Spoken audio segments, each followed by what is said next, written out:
How big of a calorie deficit to create when you go into a fat loss phase is something you don't want to take lightly. If you go into too big of a deficit, you're going to have a lot of negative consequences, possible muscle loss, more significant alterations in your hormones, bigger metabolic rate slowdowns, creating an unhealthy relationship with food, basically just hating the process and hating life because it's just too difficult. But at the same time, some people will hear this and then get too worried about making a big enough change, and then they basically do what I call reverse dieting in reverse. If you think about why you reverse diet, is to help get your metabolic rate to change while minimizing changes in body fat. So when you make smaller increases, your metabolism can keep up and you don't gain a whole lot of extra body fat. Well, if you gradually reduce your calories, now your metabolic rate is going to slowly slow down while minimizing changes in body fat, and you're going to see no results. So if you just reduce like 100 calories, that's not going to be enough to really get anything going. Your body's just eventually going to adapt down to that, and then you go, well, it's not working, so you drop another 100, and then your body adapts down, you don't see any results, and you just keep adjusting, and pretty soon your calories are getting way down there,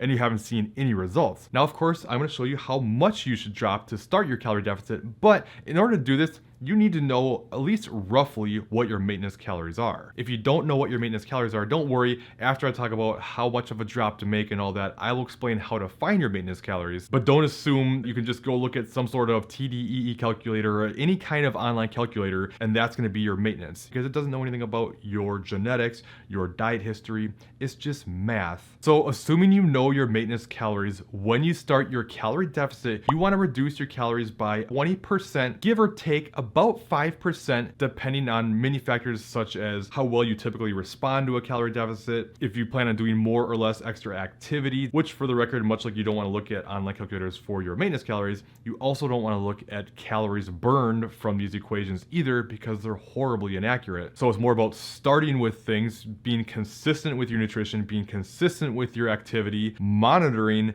and adjusting accordingly. So if after 2 to 3 weeks you're seeing no changes, not just in weight, but also your pictures, measurements, how your clothes are fitting, then make another 10% drop from there, and hopefully that'll get things going. Now remember, your body's gonna adapt, it's gonna do its job, and make sure that you don't lose too much weight and starve to death. So no matter where you start, say your initial calories is 2,000 calories to start your cut, eventually that 2,000 calories is gonna become your new maintenance calories as you see these metabolic slowdowns. To help minimize these metabolic adaptations, you can do something called take a diet break, where you eat around maintenance every maybe 4 to 6 weeks. It really depends on a lot of different factors, but I find that to be a good range. And this helps keep your metabolism in a better spot so you don't see quite as many slowdowns and the process can work better for longer. Not to mention you'll feel better, have more energy, be able to enjoy more food. A lot of benefits to doing these. But regardless, no matter what, you're eventually gonna hit these plateaus. And then when that happens, make another 10% drop in your calories. You can maybe add in a little activity as well. And actually one of the best plateau busters I know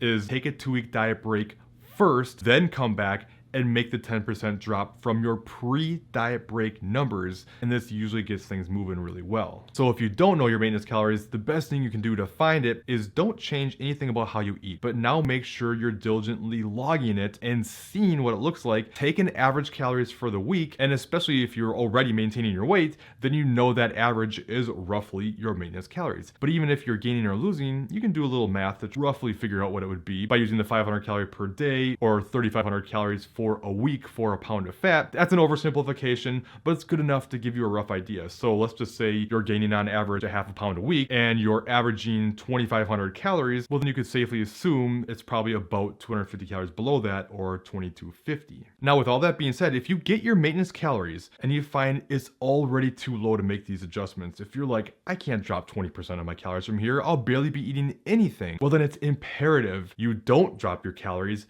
and instead work your calories up utilizing reverse dieting. Gradually increase your calories over time, maybe around 50 to 100 calories a week. It can be slower, it can be higher. I've got lots of videos on how to do this. I have a whole playlist you can go to, but you need to get your metabolism back into a better place so you can see the fat loss you're after, and be patient here. This goes double if you have a long history of yo-yo dieting, extreme dieting. Your metabolism is trashed and your body is fighting you, that's why your calories are so low. You need to give your body a reason to stop fighting you, and you do that through the reverse diet process. If that doesn't make a whole lot of sense to you, or you don't know much about reverse dieting or why you should even do one to begin with, then I'm going to send you that playlist I mentioned that you can check out up top next. And if you go through those videos, it's going to tell you literally everything you could possibly need to know about reverse dieting and improving your metabolism. Otherwise, I think you like this bottom video instead, and I'll see you in one of those other videos.